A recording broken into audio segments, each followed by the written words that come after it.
দেখুন বন্ধুরা, আমার সেই গুচ্ছ কেজি সরিষা, এটা আমার জমিতে নয়, আমার দেওয়া বীজ আমার এক কৃষকের জমিতে। যে ভিডিও গাছ আপনারা আগে দেখিয়েছিলাম, দেখুন গাছে দেখুন কত ফল, দেখুন আপনারা শুধু ফলগুলো দেখুন। তো আপনারাও চাইলে এই বীজ সংগ্রহ করতে পারেন আমার কাছ থেকে।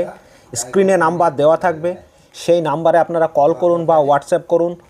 খুব স্বল্প মূল্যে, অর্থাৎ অর্ধেক মূল্যে আপনারা এখন থেকেই বীজ পেয়ে যাবেন। তাই দ্রুত অর্ডার করুন, বীজ খুব সীমিত, দ্রুত অর্ডার করুন আপনারা। তাতে এই সরষার থেকে ফলন দ্বিগুণ তো হবেই, সেই সঙ্গে আরও বেশিও হতে পারে। তা গত বছর আমার ছিল, তা একটু লেট হয়েছিল, তবু আমি খুব ভালো ফলন পেয়েছিলাম। তো এই বছর এই জন্য আমি 1.5 বিঘে খুব যত্ন করে করেছি। তা আশা রাখছি বিঘে 5-6 কুইন্টাল করে তো হবে, উপরে 7-8-9 কুইন্টাল হয়ে যেতে পারে। মানে আমি নর্মাল যারা কৃষক তাদেরকে বলি যে 5 কুইন্টাল। কারণ গত বছর আমি 8-10টা ঝাড় নিয়ে গিয়েছিলাম, সেখান থেকে আমি 4 কেজির আয় পেয়েছি। তাও লেট ছিল। 4.5 কিলো, তার মানে প্রতি গাছে 500-700 গ্রাম করে।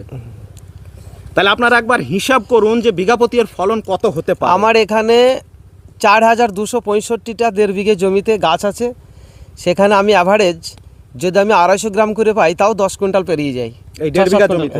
যদি 250 গ্রাম করে গাছ প্রতি হয় তবু 10 কুইন্টাল। আর সেখানে 400 হলে তো অঙ্কটা অনেক জায়গায় গিয়ে দাঁড়ায়, অনেক দাঁড়াবে। কিন্তু অত হিসাব আমরা রাখবো না। আমরা যদি গাছ পিছু 200 করে দাঁড়াই, তাও 8 কুইন্টাল। অবশ্যই 8 কুইন্টাল আশা রাখছি। আর যেখানে আমাদের দেশীয় সরিষা এখন কত হয় ভাই? ও হাইয়েস্ট হলে 3 থেকে 3.5, তার বেশি হয় না দেশীয় সরিষা। তাহলে এর মেইনটেনেন্স কি একই মেইনটেনেন্স একই রকম, হয়তো 2-10 দিন একটু লেট, সময়টা একটু বেশি লাগে। আমি চাষিদেরকে বলি 110 থেকে 120 দিন টাইম লাগে।